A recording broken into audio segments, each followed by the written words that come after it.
Welcome to Playfully Orange, our conversations on Thursdays about arts and culture here in Central Florida.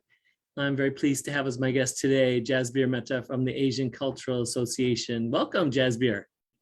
Thank you, Terry. Thank you for having me here today to speak to you and meeting a different audience.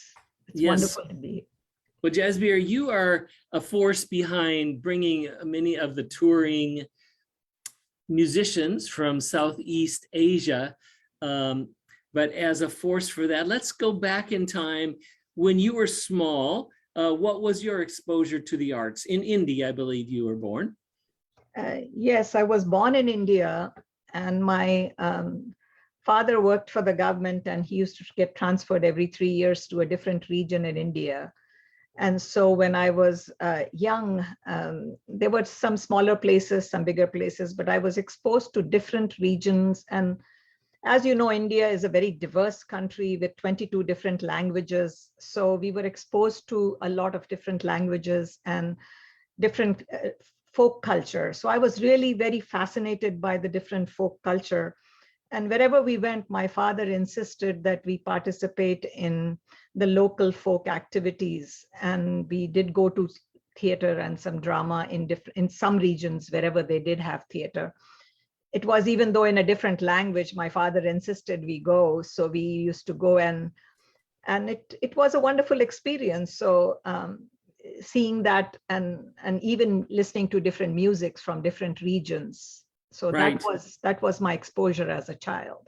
Yeah, I remember my own freshman year in college, I took a tour to Germany and saw theater in German several places, and I didn't understand it, but I still was fascinated by what was going on, and really that changed my major from math and science to theater eventually. But anyway, so you had that exposure as a child, and then you came to the US for college? Yes, I did. I came in the 70s to go to college, and I was in Pittsburgh, University of Pittsburgh.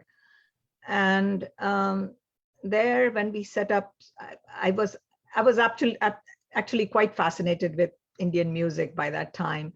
And even I used to go to the symphony and other music events in Pittsburgh, and I love Pittsburgh for that. It was a very diverse experience for me.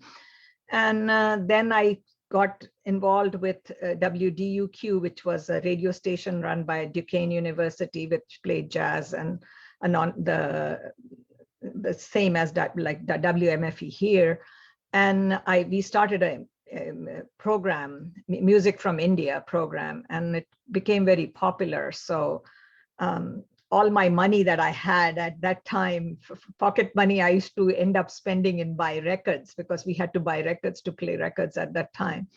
So we had quite a big following. I ran that for almost 10, 11 years, that program. And then eventually you moved to Central Florida. What brought you here? Family. My husband started his, work here. So I moved with my family here. And that was the first thing I did. When I came here, I went to UCF. That time, of course, it was very small. They didn't even have like 8,000 students. And I went to the music department and wanted to participate, because by that time in Pittsburgh, we were doing concerts and setting up tours for international artists. We had a cultural exchange going between India and United States. So I had access to the artists, but I needed, a sister organization or something to start, because we didn't have. So then when I went to UCF, partnered with them, or talked to them, and but then I had to set up our own organization here. So I called 17 people to my house, gave them tea and snacks, and asked them to cough up $50 a piece, and started the organization. Great. And you've been bringing in artists ever since? Yes, we have been bringing artists, but our goal also has been over the years, not just to bring in artists, but to also train a local core group of artists, within here. The thing with India is we have, which is called Guru Shishya Parampara, which is like a teacher-student relationship. So the music it's an oral tradition of teaching music. So so that student has to spend a lot of time with the teachers. So luckily we have a couple of people here, so we trained. So now at least I can say over the years, this organization we started in 91.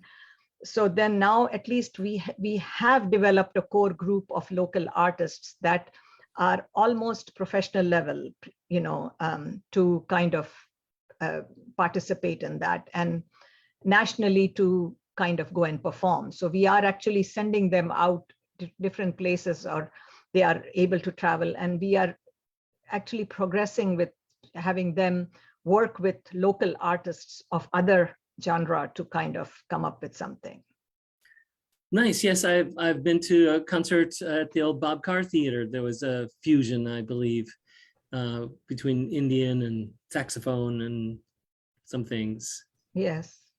But you have also been involved in bringing film here, right? Yes. So initially, when we started the organization, we started with music.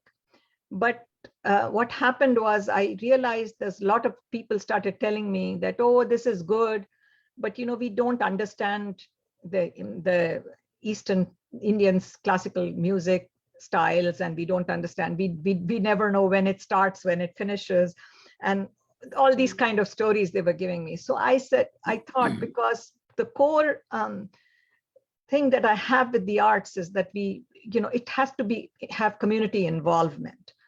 So I thought that maybe bringing independent cinema would be another way to get in people to kind of be introduced to this culture.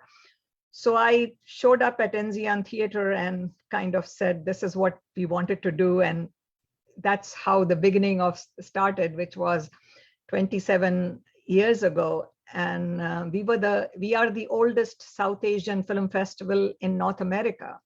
So that's when we started. It's called South Asian Film Festival Beyond Bollywood. But it was quite a challenge to get independent cinema at that time. And, that got in a lot more exposure to different people, different groups of people came in. And so we built from there. So then spillover happened. Those people came to our music concerts also.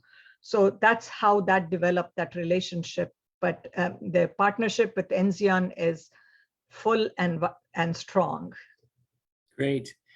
So other than South Asian arts, what are your favorite arts in Central Florida? Oh, I love going to the ballet, and the symphony I've always been fascinated by symphony. Even when I was in Pittsburgh, I used to participate very much in going to the symphony there. So, I worked with, actually several years ago with the Youth Symphony, we did a collaboration with them, bringing in an Indian artist and to work with the Youth Symphony. And that would be probably something that I would look into, working with different artists to bring in, because it works. It works both ways for both teams, So. Yeah. So I know in Pittsburgh you were young and single, and in Orlando you were married and having family. So there's a little different in your circumstance. But as your perspective on arts and culture, what are your thoughts between the two? See, that was the thing when I came to Orlando. Orlando was, we all think of Orlando like as being very diverse. At that time, I came in the 89 is when I came, and I had been to Disney before, so I thought Orlando is this really diverse place. And then when I came to the art scene, I was like totally shocked, kind of thing. It was that there's a lot of growth needed to happen, because I had come from Pittsburgh, which was like so vibrant culturally. And, I remember going to Polish Hill, and I remember going to the farmers market with Italian food, Greek festivals. And then, but Orlando has come a long, long way from 89. And I am really, really pleased with where we are at right now. So that's when I had to start at that point, but I had to do a lot of learning myself. So I think I grew with the art scene here. So I feel the arts community here is my family. because my growth here happened with the arts community. So I very much feel like I'm a part of this community. Well, you are very much a part of it, and you have very much been a part of, over these few decades, helping mature and grow our arts community here. So thank you very much for that. Thanks for talking with me today. Yeah. Thank you for watching, those of you watching our conversation of Playfully Orange. Also on Tuesdays, I do a conversation called Diverse Orange about diversity here in Central Florida. But thank you. Thank you. Thank you so much, Terry. All righty. Bye. Bye-bye.